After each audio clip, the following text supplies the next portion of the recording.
All right, students. So this week we enter the decade of the 1960s, and where jazz turns into the avant-garde and free jazz. Free jazz being a little sub movement of the avant-garde. And the 1960s society and culture was a really interesting time, and it affected the music, not only jazz, but all other kinds of music and art at the time. So, what was society like in the 1960s?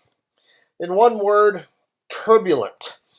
The 60s began pretty mellow, but by the time we got to the 63, 64, there was some really interesting, turbulent things happening. Some of the things you had in the 1960s, there was a development of a hippie counterculture. And a lot of psychedelic drugs came into use, and a huge generation gap started to occur between the older generation and the younger generation. The Vietnam War was a big controversial war that split the United States into those that thought we had no business being in Vietnam, and then a lot of older people that felt that we had to be there. There were many, many political assassinations in the 1960s, including Martin Luther King and Malcolm X. But aside from the four pictured here, there was a lot of other political strife. The civil rights movement came to a head in the 1960s with marches and finally uh, African Americans saying no more segregation, no more racism. And so this was consumed in the 1960s. And of course, who can forget in the 1960s, HR Puffin stuff.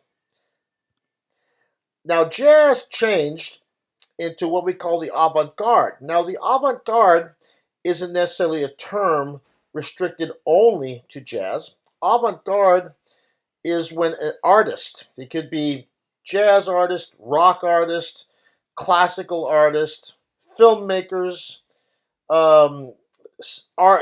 individual artists, sculptures, where they take the newest ideas they can, and they become very experimental. They try and think of what can they do to that nobody's ever done before with the music. And in jazz, not only does it become experimental, but a lot of it starts to address these social issues. All these things that they're surrounded with in the 1960s, these really anxious times with the war and civil rights movement, the counterculture, all these things address the social issues. And what the jazz artists started to do is they started to bring in many other musical influences and start to put them in this big grab bag that became the avant-garde. But the biggest thing about the avant-garde is musicians experiment, trying to come up with brand new ways of creating music.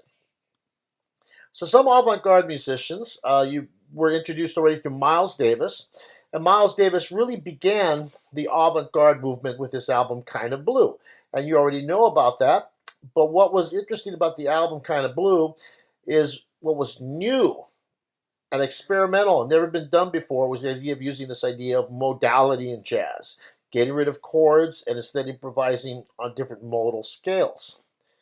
Some other avant-garde musicians that you've met, John Coltrane, where he took jazz into the extended form. You know, John Coltrane starts solo and he'll just solo for 13 minutes, just nonstop. And very avant-garde as John Coltrane took jazz beyond bebop, beyond cool, beyond hard bop, and took it into something else different, something approaching the spiritual level. And of course, some of the greatest avant-garde albums are from John Coltrane, Giant Steps, My Favorite Things, Love Supreme, and Chasing Train. And we were introduced to a lot of that music last week. Some artists you're going to read about or study this week, Max Roach. He was a drummer, started as a bebop hard bopper, and he moved into the avant-garde. And his compositions, especially during the 60s, are compositions of social protests. So you have a video assignment that includes Max Roach. You'll be introduced to Charles Mingus, a virtuoso bass player. And next to Duke Ellington, He is jazz's second greatest composer. He has a lot of interesting music. I think you'll enjoy listening to his stuff. And some of the, just so you get an idea of some of the avant-garde of Mingus compositions, Fables of Faubus. If Charlie Parker was a gunslinger, there'd be a whole lot of dead copycats, etc., etc. Now, the thing about Charles Mingus's music, when you listen to it, it is definitely not bebop, definitely not cool jazz, definitely not hard bop. It is something new, something different. You will hear music of the Art Ensemble of Chicago, a very, very avant garde group. The listening is going to be challenging, to say the least. You will meet Cecil Taylor. Cecil Taylor, a virtuoso pianist, classically trained, but he really took jazz into some strange, strange new lands. Sun Ra, same thing. I would say Sun Ra's music could be what you call performance art. And the jazz is really interesting. Really interesting. You're very groovy, but very strange. And Sun Ra often said that he himself was from Saturn. So just giving you an idea of Sun Ra. And finally, we will wind up with Ornette Coleman. And Coleman introduces free jazz, the idea of let's take jazz to a place where we don't have to worry about any particular melody, no harmony, no meter, no form. You're basically just going to play anything you want. The entire band plays anything they want. It's a very interesting idea. So, listening wise, gotta listen with an open mind this week. There's some stuff, and we'll see you next week. Have a good week.